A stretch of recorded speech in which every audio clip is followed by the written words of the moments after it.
Whistleblowing policy in Nigeria is an anti-corruption program that encourages people to voluntarily disclose information about fraud, bribery, looted government funds, financial misconduct, government assets, and any other form of corruption or theft to assets and other form of theft to the Federal Ministry of Finance. Now, a whistleblower who provides information about any financial mismanagement or tip about any stolen funds to the ministry's portal is rewarded or entitled to 2.5 to 5% percentage from the recovered funds by the Nigeria government. The policy was launched on December 21st, 2016 by the federal government and facilitated through the Federal Ministry of Finance. Now, since then, the federal government has recovered over $170 million in stolen funds. However, information about successes and recoveries achieved through the project became less and less popular over the years, with no updates on the project. Experts have also argued that Nigeria lacks a designated whistleblower law that covers employees and citizens from retaliation if they report crime, corruption, or public health threats. Now, following the decision of the National Council of State to grant clemency and pardon to two former governors, Joshua Dare and Jolly Nyame, they argue that whistleblowers who might have been interested in working with the government are now having a rethink. We have in the studio with us to give us perspectives on this, Dari Owolabi, a legal practitioner, this morning to talk to us about this. Hello and welcome today. Good morning. Thank you very much. Thank you for joining. Thank you. All right. Now, before we begin the discussion about the whistleblower policy proper, let's get your reaction about the recent pardon granted former governors of Plateau and Taraba, Joshua Dare and Jolly Nyame. The president argues that it is constitutional. It is not something. He doesn't think that is going to derail the fight against corruption. Well, in honesty, my opinion is not going to be different from what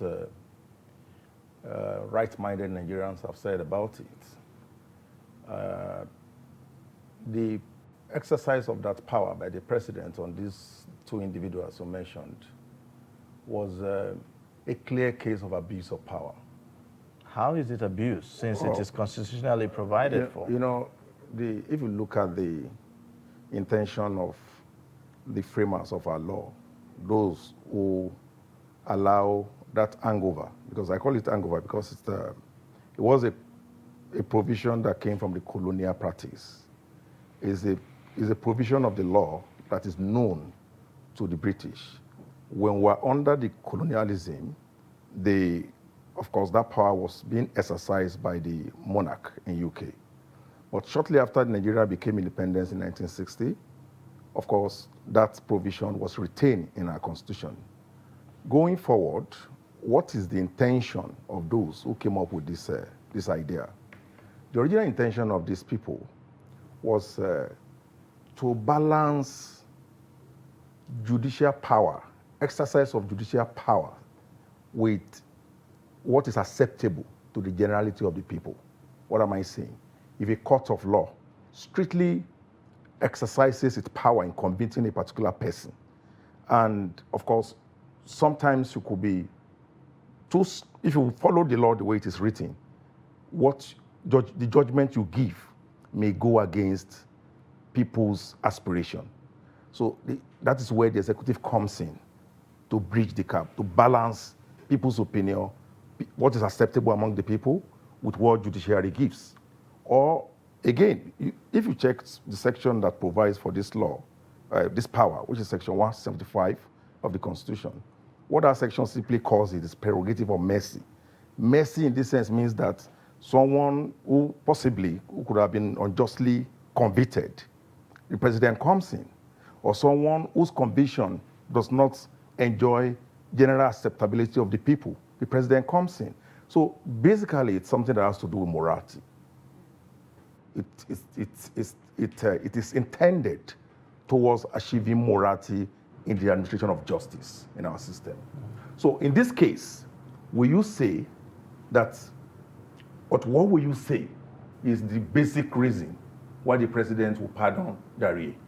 Are you saying that the money he was accused of stealing is no longer the case?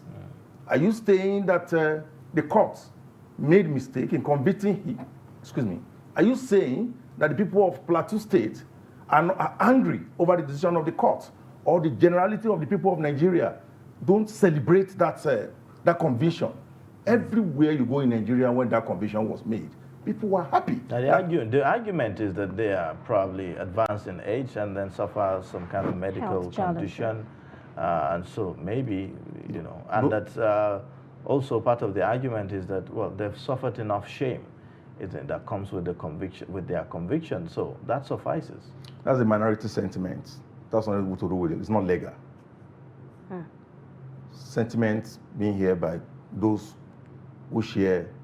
See, let me tell you the way it works there. Unfortunately, very unfortunately, in Nigeria, we run a system that is meant to collapse. Who are those who sit in the Council of State that approve this recommendation for pardon? Check. Who are those ones? Former heads of states. Who are the same people that put us in the condition we are today in Nigeria. So their colleagues are in detention. What do you expect them to do when the opportunity presents itself? They have to show mercy. Age. How old is Darie? Is it up to 70 years? There are people who spend the rest of their life. In fact, let me tell you in some client, this kind of offenses, the punishment for this type of offenses, it's death. A very good example is China. The punishment for any corruption-related offenses in China is death. In some countries, if your wife is aware of it and refuses to tell the state, your wife will be arrested and killed. Because those people understand the enormous damage corruption can do to any nation. Let me give you a very good example. Look at ASU. ASU is on strike now.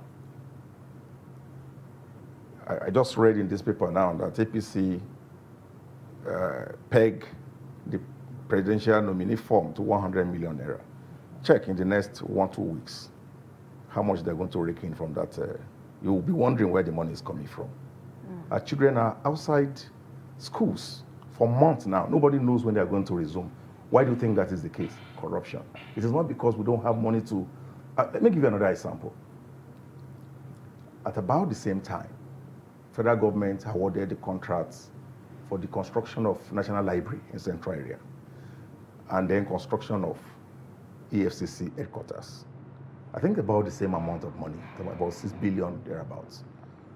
Within 5 years, EFCC headquarters was completed with around I think 11 or 12 billion naira. They have increased that of National Library from 6 billion to 40 billion. It is still where it is today. What does that tell you? That this country does not care about development of the mind.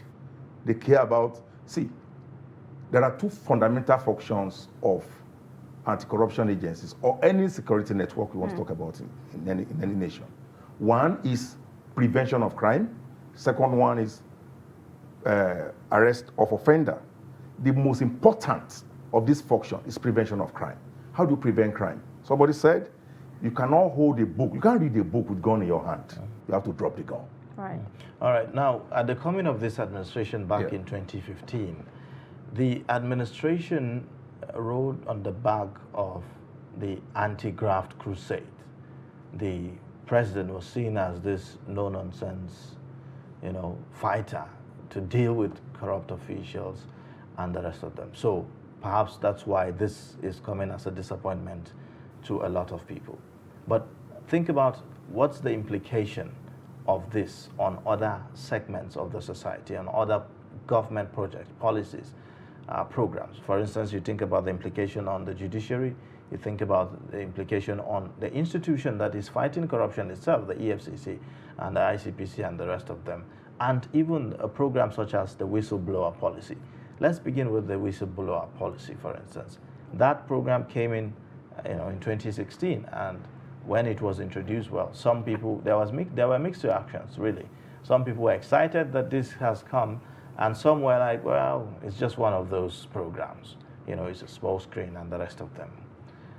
Why how would you say that such move will, have an implication on such a policy of the whistleblower policy, for instance? First and foremost, what it does to the system is killing of morals of the fighters against corruption. Those who fight against corruption will end up finding their moral being killed by what happened recently. Because you cannot tell me that both EFCC and Jolly Yami would not have made attempts to compromise the EFCC officials that prosecuted them. So for them to still be convicted, despite such attempts, it means that there are men in those anti-corruption agencies whose mind are made up to ensure that Nigeria is protected against such people. Now, what have you succeeded in doing to that person's mind at the moment? Now, the whistleblowing policy that you mentioned, from the beginning of that policy in 2016, everybody who followed the trend of things in the country knew that it was going to die on arrival. And why is that? Because those who came up with the policy are those the policy will be fighting. But some recoveries were made, truly. isn't it? That's about $170 were recovered and through the, Then shortly thereafter, have you heard anything about it again? Some have also said that it's poor legal framework that is hampering the proper implementation of the policy. There's no. See, I think about 2 Bs or 3 Bs now have been pending in the National Assembly for the protection of whistleblowers in Nigeria. It has been unattended to date. Every country, other countries in the world, like Australia, like Turkey and the rest, that practice whistleblowing policy, they have a framework that protects the whistleblowers. But now, I blow a whistle to reveal that he got him wet, and then EFCC diligently prosecute him and get him convicted. 10 years? And after 2 years, you ask him to come out of detention. And he's aware that I was one that actually revealed information. What can the law do in that instance? If there is a framework, a legal framework, that makes it mandatory for those in charge of that policy to provide protection for such individuals. Of course, if such protection is not made for that person, people can actually cry out that, no, the law is being violated. Use the law to protect this person. But in this case, there's no law protecting them. In fact, let me even tell you something. Some of them were even wish-hunted. You can see all of a sudden the program, the policy just weighing down. What killed the policy? Some people were arrested. Of course, it's possible that you have an information that money is there. And then maybe when they come here, because one of the don'ts of the policy is that you don't give us fake information. If you give us fake information, we'll prosecute you for giving false information. So at what point does it become false information? Is it at the point if I know that there's money here and I go to inform the authority involved, and before they come here, the money has been removed? I don't know if you get the point I'm making. At what point do you establish giving false information to the authority? So people are generally afraid. They're afraid of their protection by the law, afraid of protection from being victimized by those that are involved in this stealing. They're afraid of even the state itself, which wanting them. So it was a program that was designed to die from the ab initio. So just as by the way, another program that was initiated also to check the trend of corruption is the single treasury account, policy. Would you say that also has, has achieved the desired goals? Yeah, to a very large extent, that has actually helped the system, but it's just a drop of an iceberg. You see, let me share my own experience with you. I was called to do a case for Ekiti State government under the former governor Fayose by the Attorney General. His name is Owosheni Ajayi. And I was told that I was going to be paid 10 million naira for the assignment. Upon carrying out we did about 2 cases for them in Federal High Court. Upon finishing these cases, I was called upon to come to Ekiti with my official receipt for payment. I went to Ekiti. I was made to write 2 million naira as advance payment on my receipt. I wrote 2 million naira, and I was given 400,000. So how do I explain that? I was given, I wrote different letters. I wrote to AFCC. I wrote to MBA. I wrote to the governor. I wrote to different people to come into the meeting today. That 400,000 was what I saw. And I was told that that 10 million was paid out. So how do you discover that? How do you detect that? So it's beyond having programs. So it's not about, yeah, that's why I said that what do you call it? That program of running a single account for government agencies is just a drop of an iceberg. It's a systemic problem that has its foundation from our education. So what do we need as a nation then? Education. Just reform our educational system. When you change the minds of the people, you change the country. But you know, changing the mind becomes very difficult. It's not difficult. Let's look at the indices here, or rather the elements here that we are dealing with. Yeah. We now, for instance, the APC is pegging its nomination forms at 100 million naira, right?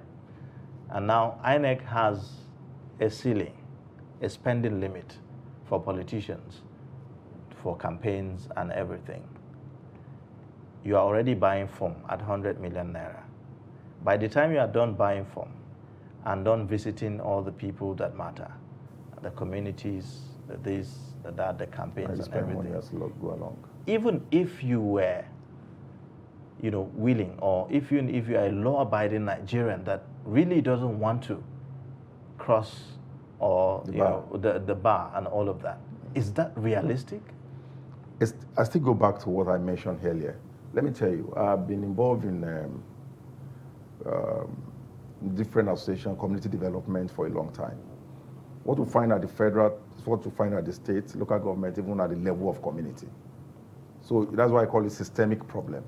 And then, but one fundamental thing you know there is that only few take decisions for others, the educated few. So what that means is that if you see the few of us that try to ensure that things are done the right way in the country, it's a function of the kind of type of education and the home that we come from. Okay. Do you understand what I'm saying? It's a function of, when people tell me that police is the most corrupt institution in Nigeria, or you come to tell me that lawyers are corrupt, the question I ask is that these two people, are they not Nigerians? These are Nigerians under the same pressure like every other one. You know how much is rent in this town? Compare the rent payable to the salary payable, the school fees payable, hospital bill payable. There's a pressure on parents already, so they have to look for a way. One of the first fundamental law of life is the law of survival. However you go about it, that's why people they will not stop taking money from politicians, because that's the only access they have to the public fund. But if you change the mind of those who give the money, now I tell you, I'm not a pessimist, but I can tell you for sure that it is not likely that anybody that is from 20 years and above can see better Nigeria. That's quite it's not very likely. disheartening. It is because of the level of damage that has been done to the system. There are things we can't say here that we know as lawyers when we deal with governments. There are things we can't say here. If people will even think you are lying. Okay, let me give you a very good example. Somebody was on AIT, a retired general was on AIT, and told the whole world that there are Boko Haram members in this government. That he interviewed some of them. Some of them were brought to his office. He interviewed them. Senators, ministers. He mentioned them on AIT. What has happened? No. El-Rufai was on air, the governor of Kaduna State, and mentioned to the whole world that we know where they are, we get information about their plans and plan attack, and what happens? The government only condemns the attack after the attack has taken place. But a governor, a sitting governor, who nobody can say that he's ignorant of what he's talking about. He's telling the whole world that we know where they are, we have information about the operations. We know when they want to carry out attack. So why is it so difficult then to change anything in Nigeria? That's why I just mentioned to you now that if you know the level of damage that has been done to this country by the political class, it will affect the generation up to 20. Do you get the point I'm making? But if you can get a good, what we need in Nigeria is just one person. Exactly. So we need to start somewhere. Just one person. We need to start somewhere. The future of Nigeria is in the hand of some of us. Of course, this age now in this studio. Nigerians between 18 to 40 or 50 constitute about 70% of the population. Let me even give it straight to you. Nigerian students can change Nigeria. But with the cost of governance, how can they do that? It's 14. I'll give you a very good example. What they do to make us think it is difficult to take this power from them. Now, if I tell you now to vote for Mogalu, for instance, you will tell me that it's going to be a wasted vote. That's what I hear often. She will say the same thing. 2, 3, 4 million Nigerian youth will say the same thing. No, if I vote for him, it's going to be wasted vote. So our vote is between Atiku and Tinubu. That's the mindset. But the day you change that mindset and see yourself as potent force that can change the system with the power of votes you have, you end this impunity. But how will the votes count? Because, I'm always going back to this APC nomination form thing. It has caused a lot of reaction on social media, especially among certain demographics. How is it possible to change the narrative when it looks like the system has already been rigged against a certain demography? We are talking about 100 million naira for a form for the presidency, right? Now, the argument is likely to be that, why don't the young people go for other positions that they can afford? Maybe the House of Assembly, and then maybe the House of Reps, and the rest of them. But we have young people who are interested in the office of the president, and they have capacity to deliver. But what will now be a barrier for them is this issues of fund. As we have, in 2015, the cost of nomination form for the APC was, I think, about 15 million naira. And then in 2019, 25 million, I think 25 million. 25 million, 2019 we saw 45 million. And then all of a sudden from there to 100 million. Who knows what is going to be, after the 2023 election. Are we using dollar to print the forms? That's what I cannot explain. But again, if you look at how the young people or other demographics are being shut out of the whole process, how likely is it to really have some of these changes made? I'll go back. I'll answer your question with the same analysis I gave you earlier on. It has happened in different states in Nigeria where opportunity refused to present itself for a popular candidate to contest election within the popular party, like PDP and the rest of them, maybe PDP or ACN or PDP APC. And they decided to go to another political party because they know they are popular, they know they have good followers, and they know they meant well. A very good example is Oshimole in those states. Another one is happening in the state now. The former Governor Segun was shut out of PDP primaries, and he went and introduced SDP to the state. If you go to the state, if this coming election is not rigged, he will win hands down because he's generally accepted by the people. So Nigerian youth can see, forget about the umbrella or the broom. Political parties have the same legal status. All of them are the same legal status in the eye of the law. Whether you call it ABGA, call it SDP, it is a political party recognized by law. What makes it big to you is the number of followers or number of offices they hold. But in the eye of the law, they are equal. Do you get the point I'm making? So Nigerian youth can queue under any political party. They don't need to follow this known party who are damaging their future. They can queue under any other political party. But you need a united force to do that, isn't it? How do you get that? There has to be some kind of consensus among Nigerian youths that, look, we are tired of all of this. And, they believe that we have the power and the capacity to make these changes. There has to be a consensus. That is why this conversation that we're having here is very important. This is the type of conversation Nigerian youth will be engaging themselves in. People who understand Nigeria the way it is, the way it was, the way it is, and the way it will be. should be telling them what they need to do to take. You can't sit akimbo and expect power to be given to you. They're already enjoying the power. They are desperate. They don't care about their age. They will die holding power. Now, the problem with the electorate in Nigeria is that who are the people that vote? 90% of those who vote are the uneducated. An average educated Nigerian doesn't vote. So who is going to protect the vote? The uneducated has collected money that doesn't even know the reason why he's voting. He doesn't know the reason why he's voting. So we should engage in this conversation, extensive conversation that will be taken around Nigerian schools. Nigerian youth should engage themselves in different fora to educate themselves about their future, about the way this thing are done in other countries. Okay. Now, so as a way of just wrapping up the conversation, what method do we need to initiate good corporate governance? Well, first and foremost, the way we recruit our leaders, it's a very, very fundamental point. You cannot, like most of the states in Nigeria today, if you check very well, most of them don't allow their deputy to, some governors don't allow their deputy to take over from them. After working with you for 8 years, I see your mindset that you're not likely to follow what the path that I've chosen in the last 8 years, or the likelihood that you are going to expose me if I leave power. So they look for whoever that will, you understand? Follow the line. And they will give that person absolute support. So the way we recruit our leaders is a problem. If only we can get the electoral process right, of course, I can tell you that we have solved 50% of the problem. Just to get the electoral process right. All right. Well, thank you so much. We have to end the discussion now. We appreciate you coming on Daybreak this morning. It's my pleasure.